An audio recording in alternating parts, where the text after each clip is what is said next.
السلام عليكم.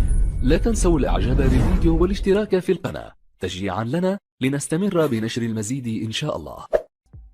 Manchester United versus Liverpool. It is more than just a football match, and the managers know it all too well. Let's hear from Jurgen Klopp and Ole Gunnar Solskjaer. A performance needs to consist of 90 plus minutes of attacking and defending, and definitely when you play against a team in at the level of Liverpool at the moment, they're on a great run of form, some individual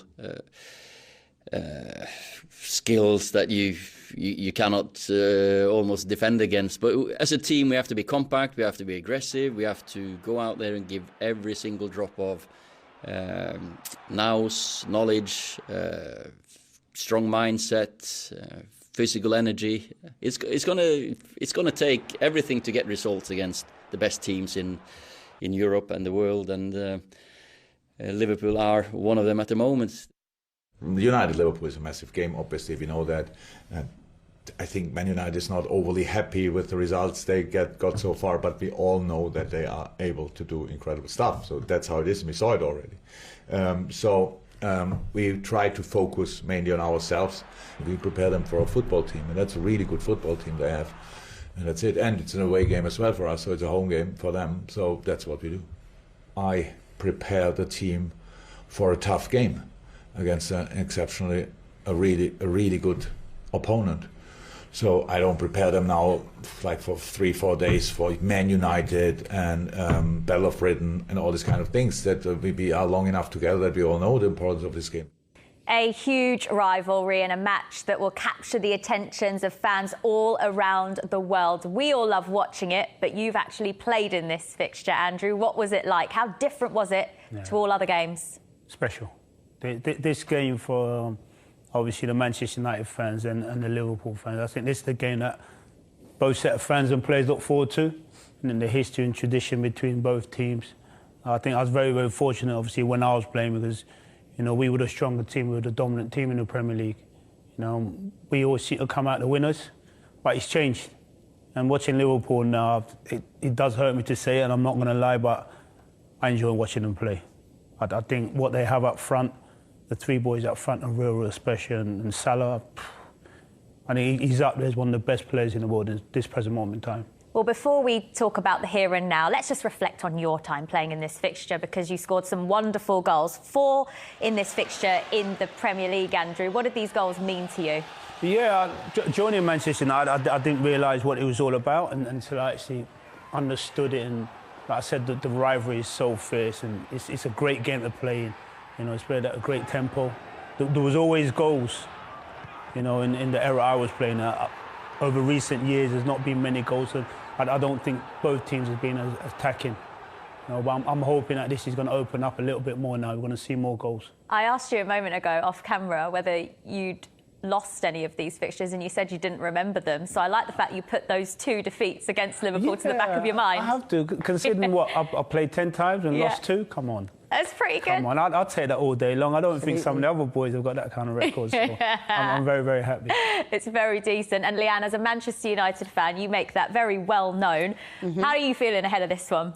Nervous. I'd be lying if I said I wasn't nervous, but, you know, I think obviously Ole Gunnar Solskjaer's come out under pressure this year, as of the team, but I think that win against Atalanta was big. It was. I mean, I know people were saying we went obviously 2-0 behind, 2-0 down, but I think it shows you how much it meant. You saw Cristiano Ronaldo at the end of the game. This is someone that's won 5 Ballon d'Ors, won everything you can, and he's on his knees, you know, cheering and celebrating. So I think that win can hopefully catapult us into a place we know we can be at.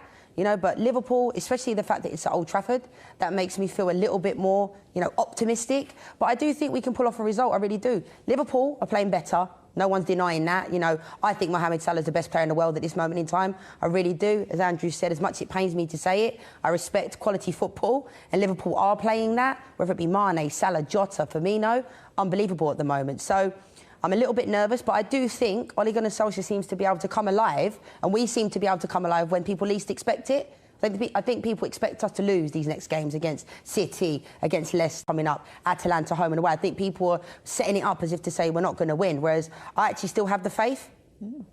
OK, it's interesting because there are so many ways you can look at this. You've got some United fans that look at that comeback against Atalanta on Wednesday night and think, right, this could actually propel us into this tough run of fixtures. And then you've got other fans who are looking at it and saying, actually, that comeback just papers over the cracks of what's actually not been a good season at all for United.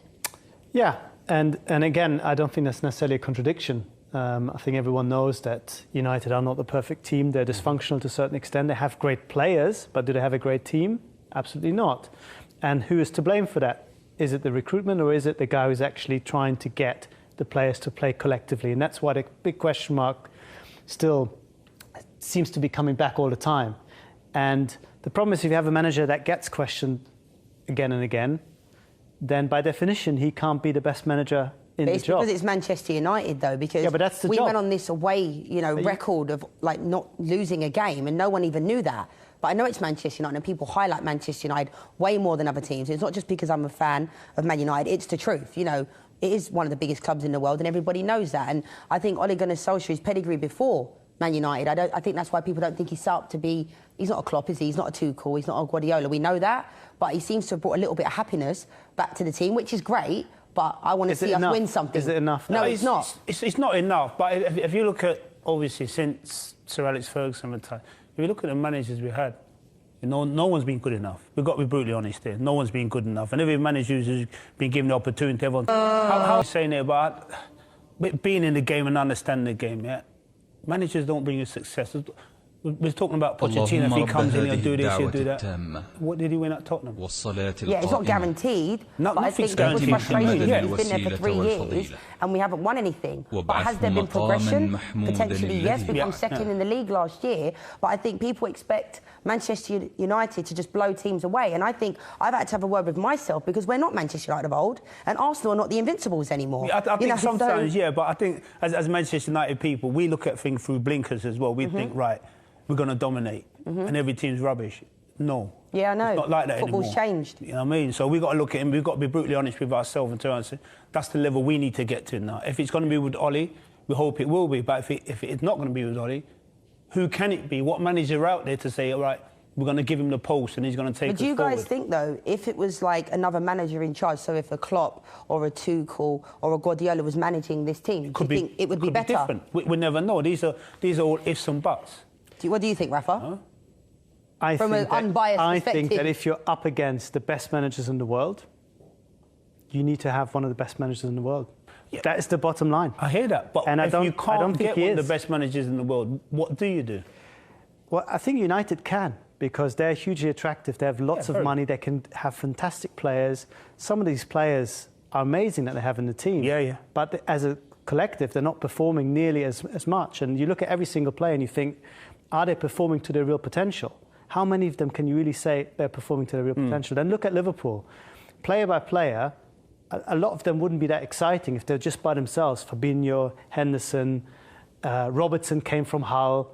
But they've been lifted. They've been lifted. But they had a by plan, the collective, though, didn't they? By the collective. They had a plan, and I think Manchester United made really poor decisions in the last 5 to 10 years that are affecting us now. You look at the sign of Donny van der Beek. It's like, why did we get him from Ajax if we were never going to play him? Why did we do that? What kind of a decision is that?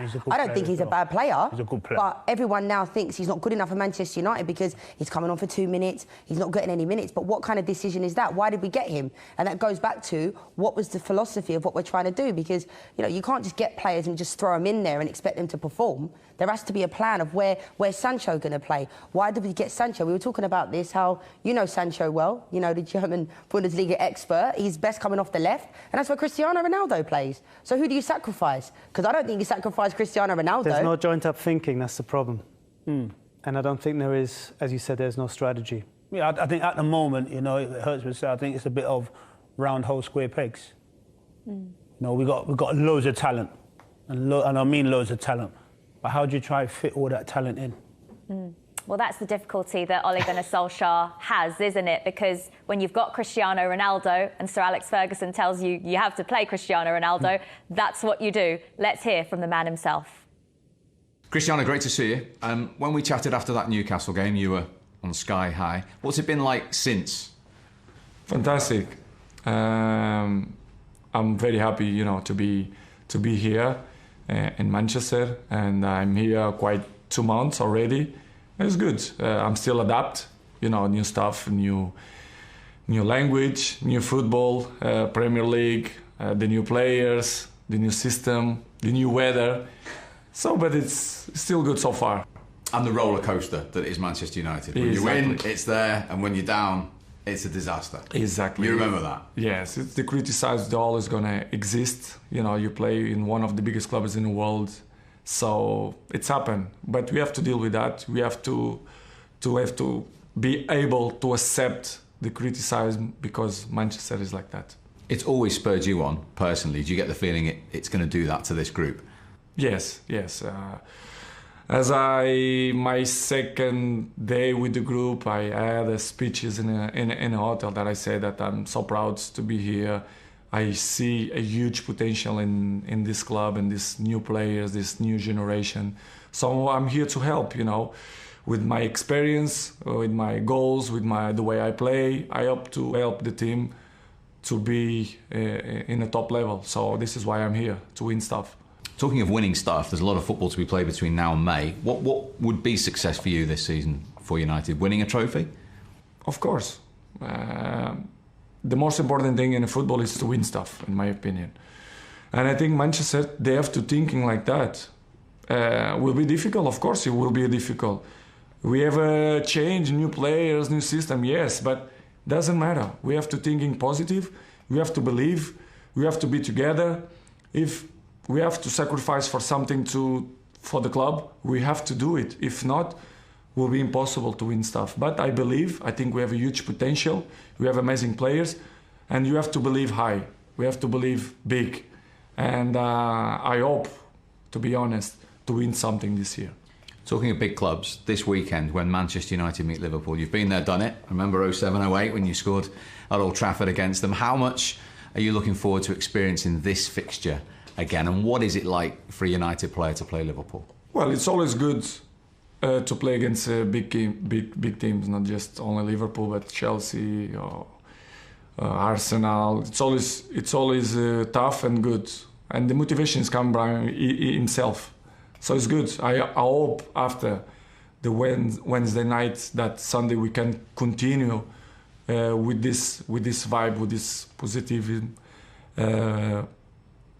Will be tough because Liverpool have a good team and they are in the top of the league. But we play in home. We have to believe that will be a tough game, but it's possible to win. We have to play good, compact, to don't concede goals, and we will see what's going to happen. But you can remember how special these fixtures are. Very between special. These two teams. I know when we play against Liverpool, Anfield or in home, it's always special because it's one of the best teams, not only in Europe, but in the world as well. So it will be tough.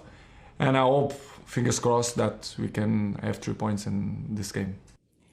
The little smile on his face there when he was reminded of his goal against Liverpool, that was quite nice, wasn't it? Look, he's going to have a tough job scoring against that Liverpool defence. How do they stop him? I think if Manchester United watched the video of the game against Atletico, you know, how it will cause them problems. Every defence is going to, every now and then have an off night, you know, and I think with his qualities, he could have a game when he's not too involved, you know. Midweek, Atalanta wasn't really involved, and then he gets a fantastic header because he has that quality. He only needs half a chance, you know. So he'll know what to do because he's played against those kind of players week in, week out for the past 10 years, and he'll really be looking forward to it. But we have seen that other teams have already been able to stop him this season, Rafa, so he doesn't score in every game. No, and he can't because he's human. He's reliant. Also, he needs a bit of service. He's not going to be picking up the ball like Messi. Sorry to bring him up, but no, I like Messi. And go past 5 players. That's not his game. He needs to be in the box on the last ball. He's only going to touch the ball once in attack. That's the score. So if you can take the ball off United, and Liverpool, I think, will be pretty good at that, then you isolate him. And that's where the problems start, because without the ball, I think you struggle when you have somebody who's just not prepared to work anymore. No, but I have a hard time with that, Rafa, because this is Cristiano Ronaldo, like one of the best ever players. I don't think we need to be sitting here talking about his... for no one. Right, but I know football's changed. You do have to defend. He does defend, but I don't think we bought Cristiano Ronaldo to track back. You know, we've got other players that should be doing that, so he can have the licence to do it. And what I love about Cristiano Ronaldo, we know he's going to turn up on Sunday. We know that he has that something different and extra. It's not a coincidence that he scored so many late winners in the game, is it? It doesn't just happen, because why is no one else doing that? He comes alive when teams really need him, and I'm optimistic he's going to come alive on Sunday. But I don't know if collectively we have good enough players around him that are going to show up. I don't know about that. I think, you know, this is a game that it doesn't really matter what form you're in. You know, this is very much a derby game. You know, Manchester United will be going into the game. Ronnie touched on it there. When you're at home, you're the home team. It doesn't matter who you're playing against. You've got to win your home matches. It's that simple. Liverpool, Arsenal, Manchester City, it makes no difference. You have to win your home games. Manchester United will be going into that game on Sunday believing they can win it. And for Liverpool, they have Mo Salah, who scored in 9 consecutive matches for the club. His consistency levels are just incomparable. He's on another level this season, Rafa. How does he keep pushing himself to get better and better? He's incredible, because not only does he score these amazing individualistic goals, he also never misses games. He's incredibly fit. And that makes a huge difference, especially in the Premier League. You have so many games. He's so reliable. He can play 90 minutes every time, no problem whatsoever. And this is in a team now that have options with Jota to rotate a little bit. But right now, of course, there's absolutely no reason you would leave him out. He's just been in inspired form. It takes, obviously, ability and talent and all these things, but it also takes huge confidence to be prepared in the box to take the extra touch. And right now, he has it. Leanne, you said earlier that you think Mo Salah is the best player in the world right now. Why? I think you've only got to look at the goal he scored last week. I mean, when you're in a position where you can create something out of nothing like that, he had no right to score the goal that he did, and it was unbelievable. And when you're in form, you're in form. As we've seen, Harry Kane this year hasn't been in form, and everything Mo Salah seems to touch seems to be gold at the moment, and he's creating opportunities. And even last year, when Liverpool wasn't playing very well, he was still right up there, you know, for the Golden Boot. And I think at times, I'm not quite sure, I think people only this season have realised how good he is, which I question, because I think he's been consistent for the last 3 years, similar to a Son at Tottenham. You know, it's almost like some players just have to do a little bit more to get the respect they deserve, but he's in unbelievable form, and I am worried on Sunday for this. I'll agree there.